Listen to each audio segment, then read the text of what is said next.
শান্তিপূর্ণ গ্রাম সজনীপুর, যেখানে চারপাশে সবুজ ধানক্ষেত আর নির্ঝর বয়ে চলা খালের দৃশ্য। এখানকার মানুষদের জীবন সহজ ও সরল। এই গ্রামে বাস করত সীতা ও তার মেয়ে মীনা। সীতা ছিলেন গ্রামের পরিচিত ভেষজ বিশেষজ্ঞ। তার জ্ঞান আর উপদেশে গ্রামের মানুষ সুস্থ থাকত। কিন্তু মীনা কিশোরী বয়সে পৌঁছে মায়ের নিয়ম শৃঙ্খলা নিয়ে উদাসীন ছিল। একদিন সকালে সীতা ডাকলেন মীনাকে। মীনা, তিনি বললেন, আজ আমি তোমাকে কিছু গুরুত্বপূর্ণ জিনিস শেখাবো। তুমি কি শেখার জন্য প্রস্তুত? আম্মা, আমি তো ঠিকঠাকই আছি, এত নিয়ম মানার কি দরকার? মীনা বিরক্ত গলায় বলল।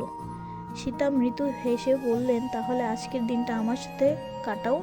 সন্ধ্যায় নিজেই বুঝবে কেন শারীরিক স্বাস্থ্য এত জরুরি। সকালের শুরুতে সীতা ও মীনা দিনের শুরুতে খালের পাশে হাঁটতে বেরোলো। হাঁটতে হাঁটতে সীতা বললেন, সকালের এই হাঁটা শুধু শরীর নয়, মনকেও সতেজ রাখে। জানো কেন? মীনা মাথা নাড়ালো। হাঁটা শরীরের রক্ত সঞ্চালন ভালো রাখে এবং তোমার ফুসফুসে শুদ্ধ বাতাস যায়, এতে শক্তি বাড়ে। মীনা খালের ধারে দৌড়দৌড়ি করতে হাসতে হাসতে বলল, এটা তো মজারও। সঠিক খাদ্য। হাঁটার পর মা মেয়ে বাড়ি ফিরে এলো। সীতা সকালে তৈরি করেছিলেন সজনে পাতার ঝোল আর লাল চালের ভাত। মীনা মুখ ঝাঁকিয়ে বলল, এগুলো কি, এত সাদামাটা খাবার কেন? সীতা বুঝিয়ে বললেন, তোমার শারীরিক শক্তি ও রোগ প্রতিরোধ ক্ষমতা বাড়াতে এই খাবার খুবই দরকারি। প্রাকৃতিক খাবার তোমার শরীরকে ভেতর থেকে সুস্থ রাখে। মীনা অনিচ্ছা সত্ত্বেও খাবার খেয়ে নিল। খাওয়ার পরে তার শরীরে অদ্ভুত এক তাজা অনুভূতি এলো। তারপরে তারা চলে গেল বিশ্রাম করতে।